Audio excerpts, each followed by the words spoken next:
50-60 ಭಾಗದಲ್ಲಿ 60-70% ವಕೀಲರು ಈ ದೇಶವನ್ನು ಆಳ್ತಾ ಇದ್ರು. MLAಗಳಾಗಿರ್ಬೋದು, MP ಗಳಾಗಿರ್ಬೋದು. ಅವತ್ತಿನ ಪಾರ್ಲಿಮೆಂಟರೀಸ್ ಲಿಸ್ಟ್ ನೀವು ತಗೊಳ್ತು ಅಂತಂದ್ರೆ ಎಲ್ಲ ಲಾ ಗ್ರಾಜುಯೇಟ್ಗಳಾಗಿದ್ರು. ಇವತ್ತಿನ ಅಂಕಿಅಂಶಗಳು ತಗೊಳ್ತಂದ್ರೆ ಈಗ ಉದಾಹರಣೆ ನೀವು ಅನ್ಬೋಗ್ತಂದ್ರೆ ಕರ್ನಾಟಕದಲ್ಲಿ ಆಗಿರುವಂಥ ಎಲ್ಲ ಮುಖ್ಯಮಂತ್ರಿಗಳಲ್ಲಿ 4 ಮುಖ್ಯಮಂತ್ರಿಗಳು ಹೊರತುಪಡಿಸಿದ್ರೆ ಕೆಂಗಲ್ ಹನುಮಂತಯ್ಯವರಿಂದ ಹಿಡಿದು SN ಕೃಷ್ಣ ಅವರಿಂದ ಹಿಡಿದು ವೀರಪ್ಪ ಮೊಯ್ಲಿಯಿಂದ ಹಿಡಿದು ಧರ್ಮಸಿಂಗ್ ಇಂದ ಹಿಡಿದು ನಿಮ್ಗೆ ಸದಾನಂದ ಗೌಡರಿಂದ ಹಿಡಿದು ಸಿದ್ದರಾಮಯ್ಯಿಂದ ಹಿಡಿದು ನಮ್ಮ ಜಗದೀಶ್ ಶೆಟ್ಟರ್ ಅಂದ್ರೆ ವಕೀಲರ ಒಂದು ಪಾತ್ರ ಸಮಾಜ ಕಟ್ಟೋದ್ರಲ್ಲಿ, ರಾಜ್ಯವನ್ನು ಹಾಳೋದ್ರಲ್ಲಿ ತುಂಬಾ ಅತ್ಯುತ್ತಮವಾದಂಥದ್ದು. ದೇಶದಲ್ಲಿ ಯಾವ್ದಾರಿದೆ ಅಂತಂದ್ರೆ ಈಗ ನಾವು ಬೇರೆ ಪಕ್ಷಗಳು ಹೋಗೋಣ ವಕೀಲ ನಿಂತ್ಕೋತಿದ್ರೆ ಅವನು ವಕೀಲರ ತೆಗೆದು ದುಡಿದೀಯಪ್ಪ ಅವ್ನಿಗೆ ಯಾಕೆ ಟಿಕೆಟ್ ಕೊಡ್ತೀನಿ ನೋಡ್ರಿ, ಅವನ ರಿಯಲ್ ಎಸ್ಟೇಟ್ ಅಂತ ನೋಡ್ಕೊಂಡು ಬಂದಿದ್ದ ನಮ್ಮ ಮಠದಲ್ಲಿ ಇರ್ತಿರ್ತಾರೆ. ಸೊ ನಮ್ಮಲ್ಲಿ ಪರಿಸ್ಥಿತಿಗಳು ಏನಾಗ್ತಿದೆ ಅಂದ್ರೆ ಬದಲಾವಣೆ ಆಗ್ತಾ ಇದೆ. ವಕೀಲರನ್ನ ಇನ್ವಾಲ್ವ್ ಮಾಡಿಕೊಂಡು ಮುಂದಿನ ರಾಜಕೀಯ ಬದಲಾವಣೆಗೋಸ್ಕರ ಮತ್ತು ವಕೀಲರ ವಾಯ್ಸ್ ಇದೆ. ಹೋರಾಟ ಮಾಡಿದವ್ರಿಗೆ ರಕ್ಷಣೆನೂ ಬೇಕು, ಅವ್ರಿಗೆ ಕಾನೂನು ಅವಕಾಶನೂ ಸಿಗುತ್ತೆ. ಜೊತೆಗೆ ಯಾರಾದ್ರೂ ಅವ್ರನ್ನ ನಂಬಿ ಬಂದವರನ್ನ ಕಾನೂನಿನಲ್ಲಿ ರಕ್ಷಣೆ ಕೊಡಿಸ್ತಕ್ಕಂಥ ಶಕ್ತಿ ಇರತಕ್ಕಂಥದ್ದು ಕೂಡ ವಕೀಲರಿಗೆ. ಹಾಗಾಗಿ ನಮ್ಮ ಪಕ್ಷದಲ್ಲಿ ಅಥವಾ ಇದರಲ್ಲಿ ಹೆಚ್ಚು ಹೆಚ್ಚು ವಕೀಲರು ಬಂದ್ರೆ ಆಗ ಕಾರ್ಯಕರ್ತರು ತಾವೇ ಬರ್ತಾರೆ. ನಮ್ ಲಾಯರ್ ಇದಾರಪ್ಪ, ಯಾವ್ದಾದ್ರು ಒಂದು ಹೋರಾಟ ಮಾಡಿದ್ರೆ ನಾವು ಸಿಕ್ಕಾಕೊಂಡ್ರೆ ಪೊಲೀಸರು ಇದು ಮಾಡಿದ್ರೆ ಬಿಡಿಸ್ಕೊಂಡು ಬರ್ತಾರೆ ಅನ್ನೋ ಧೈರ್ಯ, ಮನೋಸ್ಥೈರ್ಯ ಅವರಲ್ಲಿ ಬರ್ತದೆ ಅಂತೇಳಿ ಇದೊಂದೇ ಅಲ್ಲ, ವಕೀಲರದೆಲ್ಲ ಮುಂದೆ ಕಾರ್ಮಿಕ ಮುಖಂಡರದು, ರೈತರದು ಈ ತರ ಎಲ್ಲಾ ಸಭೆಗಳನ್ನು ಕರೆದು ಸಂವಾದವನ್ನ ಮಾಡ್ತಕ್ಕಂಥದ್ದು ನಮ್ಮ ಗುರಿಯಾಗಿದೆ. ಅದರಲ್ಲಿ ಮೊದಲನೇ ಇದರಾಗಿ ಈ ಕಾರ್ಯಕ್ರಮವನ್ನ ಹಮ್ಮಿಕೊಂಡಿದ್ದೇವೆ. ಈ ಕಾರ್ಯಕ್ರಮದಲ್ಲಿ ತಾವೆಲ್ಲ ಭಾಗವಹಿಸಿದ್ದೀರಿ. ಇದು ಯಾವುದೇ ರೀತಿಯ ಭಾಷಣದ ಕಾರ್ಯಕ್ರಮ ಅಲ್ಲ. ಚುನಾವಣೆಯಲ್ಲಿ ವಕೀಲರ ಪಾತ್ರದ ಬಗ್ಗೆ ಸಂವಾದ ಇರೋದ್ರಿಂದ ಮೊದಲು ಯಾರಾದ್ರೂ ಮಾತನಾಡ್ತಕ್ಕಂಥವ್ರಿಗೆ ಒಂದು ಅವಕಾಶವನ್ನು ಕೊಟ್ಟು ಚುನಾವಣೆಯಲ್ಲಿ ಸ್ಪರ್ಧೆ ಮಾಡೋಕ್ಕಾಗಲ್ಲ.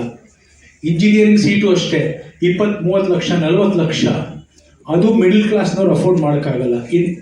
ಇದು MBBS ಬಿಟ್ಬಿಡಿ, ಡಾಕ್ಟರ್ ಆಗಬೇಕು ಒಂದು ವರ್ಷ, ಅದು 1-1.5 ಕೋಟಿ. MD ಎಲ್ಲ ಮಾಡಿದ್ರೆ ಇನ್ನು 2 ಕೋಟಿ ಎಲ್ಲ ಆಗುತ್ತೆ. ಸೊ ಬಡವರು ಇದನ್ನೆಲ್ಲ ವಂಚನೆ ಆಗ್ಬಿಟ್ಟಿದೆ. ವಕೀಲರ ವೃತ್ತಿ ನಿಮ್ಮದು, ವಕೀಲರದ್ದು ಇನ್ನೊಂದು ಏನಾಗುತ್ತೆ, ಟೈಮ್ ತುಂಬ ಕನ್ಸ್ಯೂಮಿಂಗ್ ಆಗುತ್ತೆ. ಒಂದು ಸಣ್ಣ ಕೇಸ್ ಆದ್ರೂ ನೀವು ಕೋರ್ಟ್ ಮುಂದೆ ಅರ್ಜಿ ಕೊಡಿ, ಸರ್ ನಮ್ದು ಇವತ್ತು ಆಗಲ್ಲ, ನನ್ನ ಹೆಂಡತಿ ಬರೋಕ್ಕಾಗಲ್ಲ, ಇದಾಗಲ್ಲ, ತೊಂದರೆ ಇತ್ತು, ನಾನು ಅಪಿಯರ್ ಆಗಲ್ಲ, ಇನ್ನೊಂದು ಮುಂದೆ ಓಡುತ್ತೆ 3 ತಿಂಗಳು 6 ತಿಂಗಳು 8 ತಿಂಗಳು ಸಹಾಯ ಬೇಕಾದ್ರೂ ನಾವು ಮಾಡ್ತೀವಿ ಅಂತ.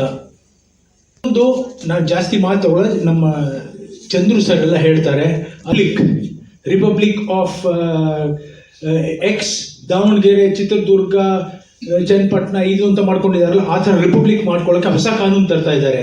ಯಾರು ಸಾರ್ವಜನಿಕರು ಅವ್ರಿಗೆ ಏನು ಸರ್ಕಾರಿ ಕಚೇರಿಗಳಲ್ಲಿ ಏನಾದ್ರು ಕೆಲಸ ಆಗದೆ ಇದ್ರೆ ಅಲ್ಲಿ ಹೋಗಿ ಅವ್ರನ್ನ ಕೇಳೋ ಹಂಗಿಲ್ಲ. ಅಲ್ಲಿ ಏನಾದ್ರು ಆವಾಜ್ ಹಾಕಿದ್ರೆ ಅವ್ರ ಮೇಲೆ ಕೇಸ್ ಬುಕ್ ಮಾಡಿ ಅರೆಸ್ಟ್ ಮಾಡ್ತಾರೆ ಅಂತ. ಓಕೆ, ಸೊ ನಾವು ಕೇಳೋ ಹಂಗೂ ಇಲ್ಲ.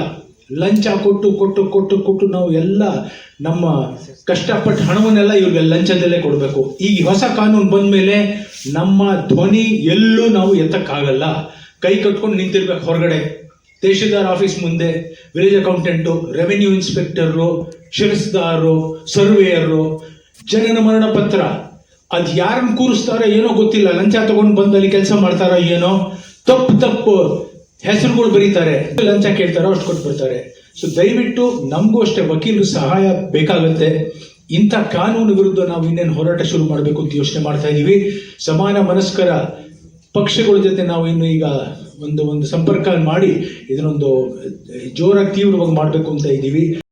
ಕಾಂಗ್ರೆಸ್ ಅಧಿಕಾರದಲ್ಲಿದ್ದಂಥ ಡೆಲ್ಲಿಯಲ್ಲಿ ಆ ಹೋರಾಟ ಮಾಡದಂತ ಅಲ್ಲಿ 10 ವರ್ಷಗಳ ಕಾಲ ಸತತವಾಗಿ ಕೇಜ್ರಿವಾಲ್ ರವರ ಮುಖಂಡತ್ವದಲ್ಲಿ, ನಾಯಕತ್ವದಲ್ಲಿ ಭ್ರಷ್ಟ ಮುಕ್ತ ಸರ್ಕಾರ ಅನ್ನೋ ಹೆಸರಿನಲ್ಲಿ ಅಧಿಕಾರಕ್ಕೆ ನಾವು ಬಂದು ಅಣ್ಣಾ ಹಜಾರೆ ಅವರ ಹೋರಾಟ ಮತ್ತು ಶ್ರೀಮತಿ ಶೀಲಾ ದೀಕ್ಷಿತ್ ಅವರ ಸುದೀರ್ಘ ಕಾಲದ ಅಧಿಕಾರವನ್ನು ಕಿತ್ತಾಕಿ 10 ವರ್ಷಗಳ ಕಾಲ ಮ್ಯಾಂಡೇಟ್, ಅದು 70ರಲ್ಲಿ 67 ಸೀಟ್ ಒಂದ್ಸತಿ, 63 ಸೀಟ್ ಒಂದ್ಸತಿ.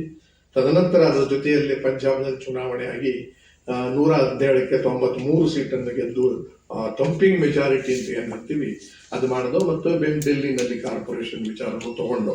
ಆದ್ರೆ ದಕ್ಷಿಣ ಭಾರತದಲ್ಲಿ ಯಾಕೆ ಬೆಳೆಯಕ್ಕಾಗಿಲ್ಲ ಅಂತಂದ್ರೆ ಅಲ್ಲಿಗೂ ಇಲ್ಲಿಗೂ ಬಹಳ ವ್ಯತ್ಯಾಸ ಏನಿದೆ ಅಂತಂದ್ರೆ ಇಲ್ಲಿ ಪ್ರಾದೇಶಿಕ ಭಾಷೆಗಳ ಪ್ರಾಬಲ್ಯವೂ ಜಾಸ್ತಿ ಇದ್ದಿದ್ದರಿಂದ, ತಮಿಳುನಾಡು ಇರ್ಬೋದು, ಕೇರಳ ಇರ್ಬೋದು, ಆಂಧ್ರ ಪ್ರದೇಶ ಇರ್ಬೋದು, ಪಶ್ಚಿಮ ಬಂಗಾಳ ಇರ್ಬೋದು, ಇಲ್ಲೆಲ್ಲ ಅದರ ಇನ್ಫ್ಲೂಯೆನ್ಸ್ ಜಾಸ್ತಿ ಇದ್ದಿದ್ದರಿಂದ ಪ್ರಾದೇಶಿಕ ಮತ್ತು ರಾಷ್ಟ್ರೀಯ ಪಕ್ಷ, ಒಂದು ಕಾಲದಲ್ಲಿ ಕಾಂಗ್ರೆಸ್ ವರ್ಸಸ್ ಪ್ರಾದೇಶಿಕ ಪಕ್ಷಗಳು ಇದ್ದು. ಅಥವಾ ಬಿಜೆಪಿ ಅಧಿಕಾರಕ್ಕೆ ಬಂದ ಮೇಲೆ ಬಿಜೆಪಿ, ಕಾಂಗ್ರೆಸ್ಸು ಮತ್ತೆ ಪ್ರಾದೇಶಿಕ ಪಕ್ಷವೇ ಆಗಿದ್ದು ಕೂಡ ಅದು ರಾಷ್ಟ್ರೀಯ ಪಕ್ಷ ಅಂತ ಹೇಳ್ಕೊಂಡಿರೋದು ನಮ್ಮ ದೇವೇಗೌಡರು ಬಂದ ಸನ್ಮಾನ್ಯ ಪಕ್ಷ JDS.